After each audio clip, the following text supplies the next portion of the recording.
Okay, this is a very important slide for us, so let's go through it nice and slow.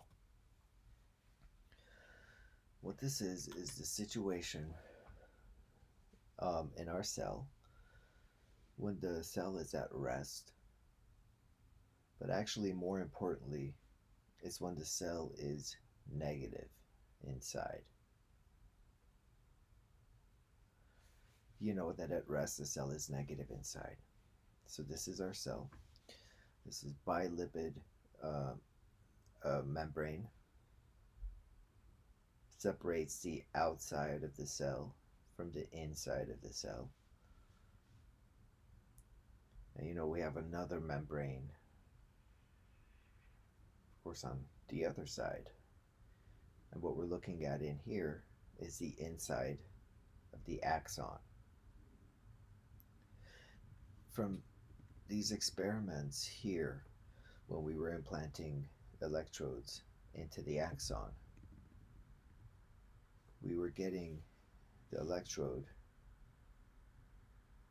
right into this intracellular environment and taking recordings with our voltmeter.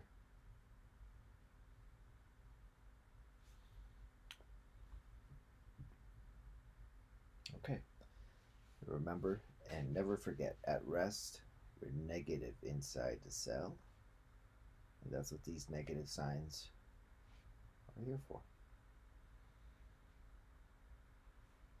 And if we're negative inside, that means we're positive outside, because it's with respect to.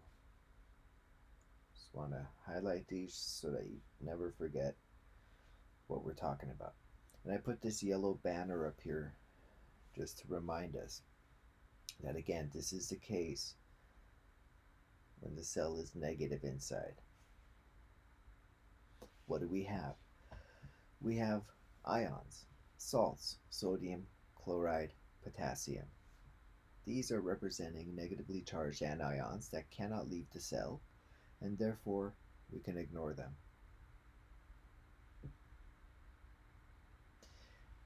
And as it will turn out, the real keys for our purposes are sodium and potassium. Our purpose is trying to understand the membrane potential and then the action potential. Chloride is a very important ion, but not in the action potential. We will talk about chloride a lot later.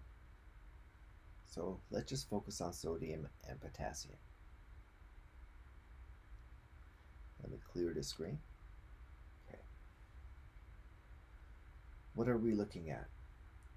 Na plus, positively charged ion. Where do positively charged particles want to be? Do they want to be in a positive environment, or do they want to be in a negative environment? Remember, opposites attract. So the electrostatic pressure wants these positively charged ions to go inside the cell. And that's what this arrow is for. EP wants sodium to go in. Why? Sodium is a positive charge. We're positive outside. We don't want more positives. Get out of here. Because what's the goal of EP? The goal of electrostatic pressure is a voltage of 0. That's what balance means for the EP. Diffusion. What does diffusion want to do to sodium? Well, let's look at the concentration gradient. We have a lot more sodium outside the cell than we do inside. That's what the size of these boxes is telling us. Higher concentration outside than inside. Therefore, diffusion says, can't have that. Get out of here, sodiums. Go inside the cell where there's not enough of you. What's the goal of diffusion? Equal size boxes, which would mean equal concentration.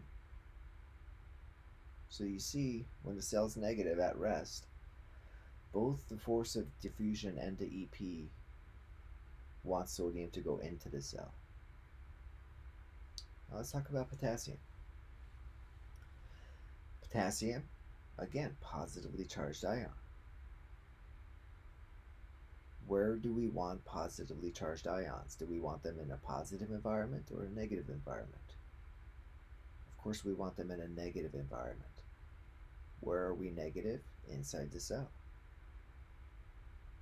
So the EP wants this potassium to stay,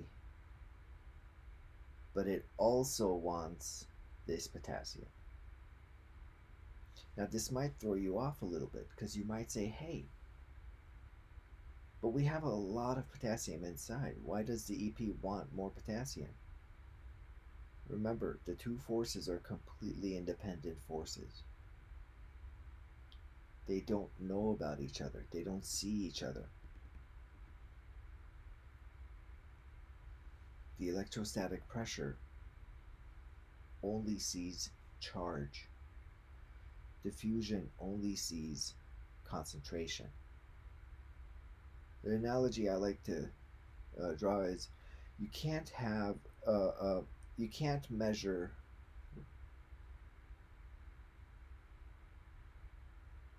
height with a thermometer. You can only measure temp. And with a ruler, you can only measure length. Thermometers only see temperature. They don't see length, so they don't care about length. Rulers only care about length. They don't see temperature, they don't know about temperature, and they don't care about it. Similarly, the force of diffusion and the EP, completely independent. So what's the goal of EP? Voltage of 0. We have a negative 70 charge inside. That's not 0. So in order to get to 0 from negative 70, you need a bunch of positive ions, right? So it wants to keep these positive ions, but it also wants these positive ions to come in.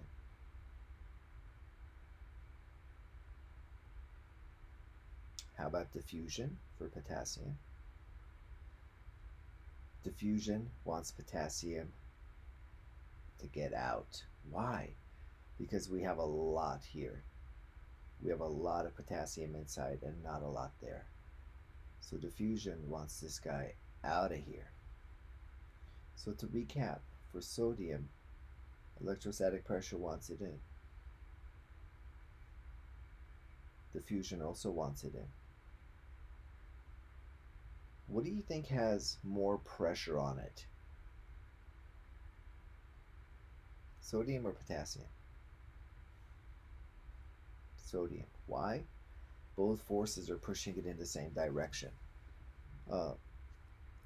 Let's look at this for a second. If you imagine an airplane, this is very simplistic, but there are two things that push the plane around. The engines and wind. Which one's stronger? You better hope it's the engines or else you're going to crash. So the engines are stronger. But the wind is also a player.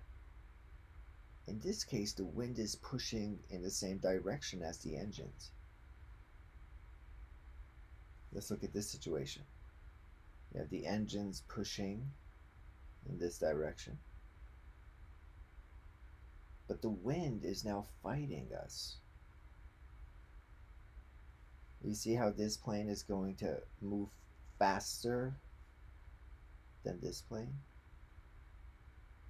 This plane is still moving in the direction that the engines want it to go.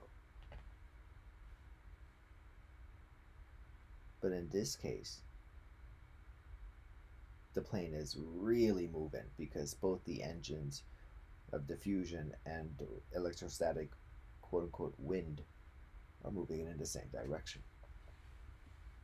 I have a question for us. What determines the strength of the forces? And I'd like you to think about this before you play the next video.